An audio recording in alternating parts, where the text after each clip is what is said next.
How much time as parents are we spending constantly punishing our kids, telling them what they're doing wrong? I'm Veenu Keller.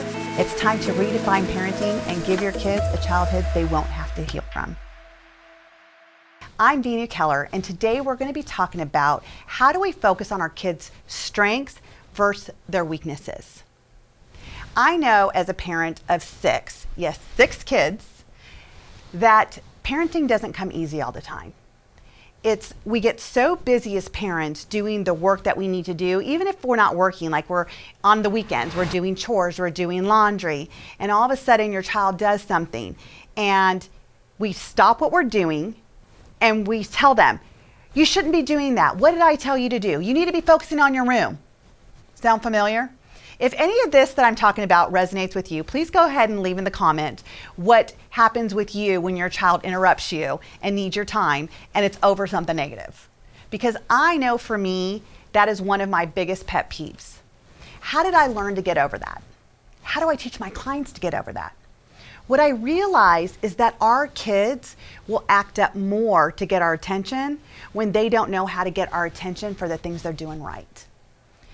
How do we love their weaknesses to get them to fulfill their strengths? I have this 6-week program called Crack the Code on Parenting, and this is one of the topics that I cover in there. We are so busy in our lives that we don't realize that we are spending more time criticizing our kids, trying to guide them to do the right thing. Sometimes we're commanding, sometimes we're demanding. And I'm just going to be honest, that was me. I used to be like that a lot years ago with my 2 boys that are now adults. I used to command, I used to demand, I used to ground them. I spent more time looking at all the things they were doing wrong, whether it's with school, their room, their homework, than I actually spent time praising them, telling them how amazing they are, telling them how great they are in their sports or how great they did in their sports. So I ask you, how much time are you spending praising your children? Do you even know what your kids' strengths are? How are you elevating what your kids' strengths are? I have twins now, and they're almost 10. One of my twins said she was going to be on The Voice. She was going to be on The Voice. And I said, well, what would that mean for you to be on The Voice? She says that I am a great singer and I am going to be in front of everybody and I'm going to get chairs turned around for me. And I said, I believe you'll do it. She says, you believe I'll do it? I said, I do. And I said, what if we got you voice lessons? She goes, like for real voice lessons? I said, for real voice lessons. And I happened to find somebody, his name is Dr. Voice, he's in the UK. He's actually Sam Smith's voice coach. Sam Smith, the one who has Grammys, and he has I think another 12 Grammys underneath him as well. I hired him to work with my daughter. In 4 months, what a difference. And I had somebody ask me, they're like, isn't that kind of expensive? And I said, compared to what? Compared to what? Looking at a strength, a dream that my child has, to be able to help her achieve that, not expensive at all. It's the best investment I can make. And that same person says, well, what if tomorrow she doesn't want to sing? I said, it was still the best investment I could have made. One, it showed my daughter that I support her. And if that's her strength, I'm going to support it even more. It also shows her that I have no judgment.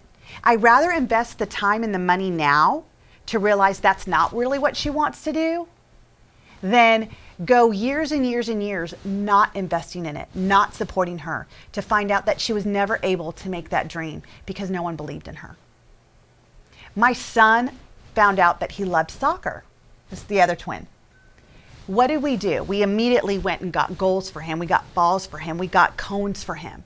My husband spends so much time after school on the times that he has in between his tutoring and his practices to go out in the front yard and really work with him. His older brothers played soccer. When they come over, they play with him because it, again, is strengthening his strength.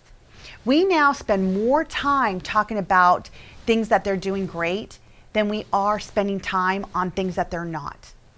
And one of the things that we've learned also, so one of the weaknesses my twin has is getting up in the morning. Okay, now I know there's some parents out there that have that same issue. Go ahead and put in the comments right now if you can understand what I'm saying about trying to get your kids up in the morning, because I know I am not the only parent that has this issue. My child, well, we took our kids to crew at a fire team at UPW with Tony Robbins.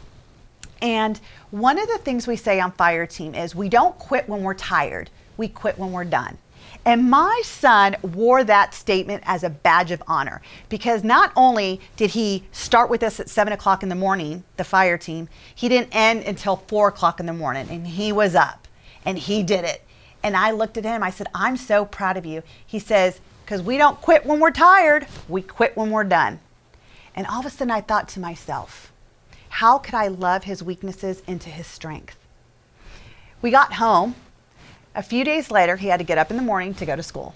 And we had the same thing, flouting all over the bed. I'm tired. I don't want to get up. And I asked him, I said, well, let me ask you something, fire teamer. Do we quit when we're tired, or do we quit when we're done? And he says, we quit when we're done. And I'm not done. I'm just starting my day. And he jumped out of bed. He got his clothes on. He went and he brushed his teeth. And he came to my room. He says, I'm ready for my day, Mom. And I was so shocked. I mean, I wasn't even fully ready for my day yet. And this kid was ready. Why?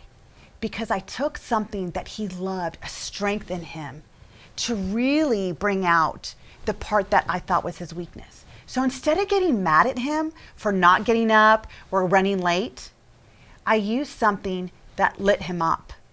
I taught him that that was his strength. We celebrated his strength, and we allowed his strength to overtake that weakness, to now be his strength of getting up in the morning.